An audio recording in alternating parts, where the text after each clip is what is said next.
नमस्कार विद्यार्थियों। अर्धवार्षिक परीक्षा आपके 11 तारीख से शुरू होने वाली है और कक्षा 6 सामाजिक विज्ञान का पेपर मैं आपके लिए लेके आ गया हूँ। इस पेपर के अंदर जितने भी आपके प्रश्न हैं उन सभी के उत्तर भी साथ में बताता हुआ चलूँगा। वीडियो पूरा देखना ताकि आप अपने जो एग्ज़ाम होगा उसके अंदर सभी प्रश्न है वो सही कर सको।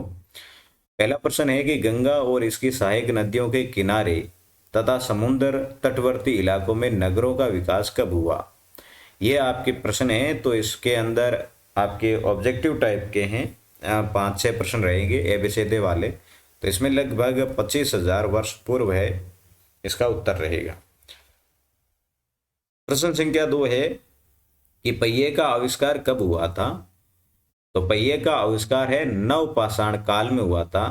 ये आपको उत्तर देना है। हमारा अतीत भाग पर फर्स्ट जो है उसके अंदर से ये प्रश्न उठाए गए हैं। प्रश्न संख्या 3 है कि हड़प्पा काल की दो महत्वपूर्ण फसलें थी। हड़प्पा काल की दो महत्वपूर्ण फसलें कौन सी थी। तो यहां पर जो राइट आंसर है आपके वो रहेगा आपके हड़प्पा काल की दो महत्वपूर्ण फसलें। तो इसमें जो ऑप्शन है आपके ये बी से दिखा रहा है, तो ये रहेगी। सबसे प्राचीन वेद का नाम है। सबसे प्राचीन वेद का क्या नाम है ये बताना है। ऑप्शन आपके सामने सामवेद, ऋग्वेद, यजुर्वेद और अथर्ववेद है। तो इसमें जो राइट आंसर रहेगा आपके ऋग्वेद है, जो कि बे लिखना है, यहाँ पर बे में ऋग्वेद लिख रखा है। ये जो आपको प्रश्न दिख रहे हैं ये है आपके खाली जगह वाले हैं। तो गुप्त वंश की शुरुआत लगभग साल पहले हुई थी। देखो कितने साल पूर्व हुई थी ये बताना है यहाँ पर गुप्त वंश की, है ना। तो गुप्त वंश की शुरुआत लगभग 1700 साल पहले हुई।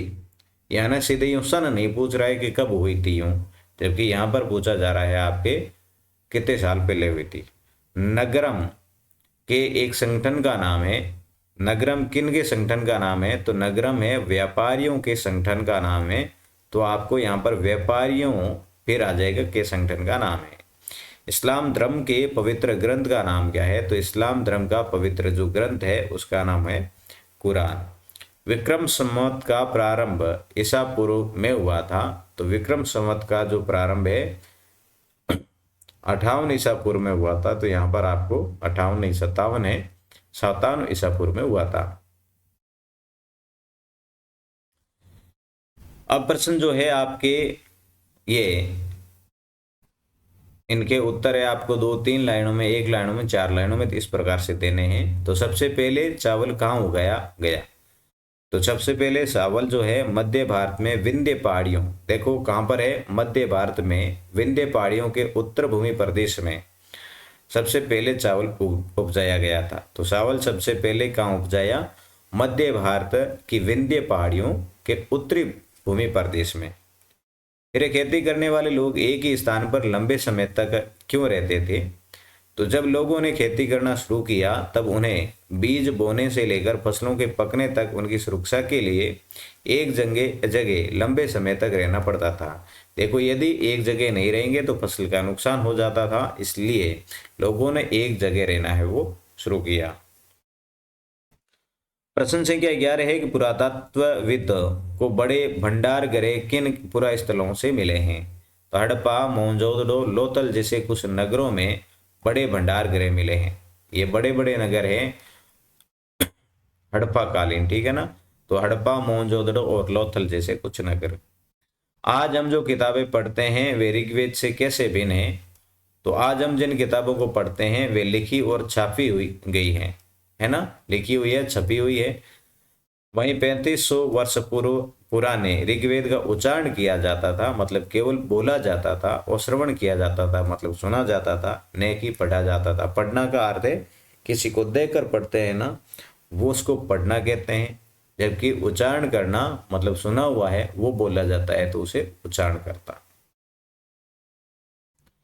अगला प्रश्न है समाज के वे कौन कौन से समूह थे जो गणों की सभाओं में हिस्सा नहीं ले सकते थे। तो देखो गणों की सभाओं के अंदर स्त्रियां स्त्रियां दास और काम कामकार है समाज के ऐसे समूह थे जो गणों की सभाओं में हिस्सा नहीं लेते थे। स्त्रियां भाग नहीं ले सकती थी, दास नहीं ले सकते थे, और कामकार जो है, काम करने वाले हैं, वो भी है, गणों की सभाओं में भाग नहीं ले सकते थे। प्रश्न संख्या 14 है कि उत्तर वैदिक ग्रंथों की रचना विशेषकर किस क्षेत्र में हुई थी? तो उत्तर भारत के गंगा यमुना क्षेत्र में है उत्तर वैदिक ग्रंथों की रचना हुई थी। कहाँ? उत्तर भारत के गंगा यमुना क्षेत्र में। अगला प्रश्न है कि ईरान पैगंबर जरथुस्त्र की मूल शिक्षा का सूत्र क्या था? जरथुस्त्र की मूल शिक्षा का जो सूत्र था वो था सद विचार, सद वचन और सदकार्य। मौर्य वंश के 3 महत्वपूर्ण राजाओं के नाम लिखने हैं। देखो, मौर्य वंश के 3 महत्वपूर्ण राजा, चंद्रगुप्त, उसका बेटा बिंदुसार और बिंदुसार का पुत्र अशोक, ये है महान राजा हुए हैं मौर्य वंश के। प्रश्न संख्या 17 है कि गांवों एवं शहरों दोनों में रहने वाले शिल्पकारों की सूची बनाओ। देखो, गांवों और शहरों में रहने वाले शिल्पकार है लोहार, बुनकर, टोकरी बनाने वाले, माला बनाने वाले, सुनार, मूर्तिकार, कुम्हार और बटई। गुप्तकालीन सिक्कों पर समुद्रगुप्त को किस तरह दिखाया गया है? तो गुप्तकालीन सिक्कों पर समुद्रगुप्त को वीणा बजाते हुए दिखाया गया है।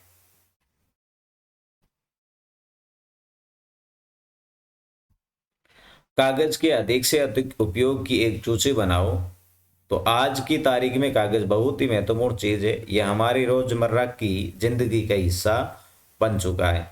इसके उपयोग की सूची इस प्रकार है, जैसे किताबें और नोटबुक है किसकी बनती? कागज की। पोस्ट कार्ड कागज के हैं। अंतर्देशीय लिफाफे ये कागज के बनते हैं। दैनिक समाचार पत्र, प्रातःकालीन, सांध्यकालीन जितने भी होते हैं वो सारे कागज के। कप, प्लेट, गिलास, थाली आदि भी किनके बनते हैं? कागज के। कृत्रिम गुलदस्ता है ना, गुलदस्ते हैं कृत्रिम रूप से बनाते हैं, वो भी किसके बनते हैं? कागज के बनते हैं। ग्रह और तारे में क्या अंतर है? कुछ खगोलीय पिंडों में अपना प्रकाश और ऊष्मा नहीं होती है, वे तारों के प्रकाश से प्रकाशित होते हैं, ऐसे पिंड ग्रह कहलाते हैं। और वहीं जिन खगोलीय पिंडों के पास अपनी ऊष्मा और प्रकाश होता है, इन खगोलीय पिंडों को तारा कहते हैं।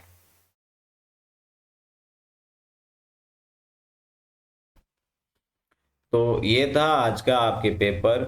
आपको कैसा लगा मुझे कमेंट करके जरूर बताना, और अपने जितने भी दोस्त हैं उन सभी को है इस वीडियो को शेयर करना। वीडियो आपको अच्छा लगा है तो इसको लाइक भी करना, और चैनल को सब्सक्राइब नहीं किया है तो सब्सक्राइब भी कर लेना। मिलेंगे नेक्स्ट वीडियो में, तब तक के लिए जय हिंद, वंदे मातरम।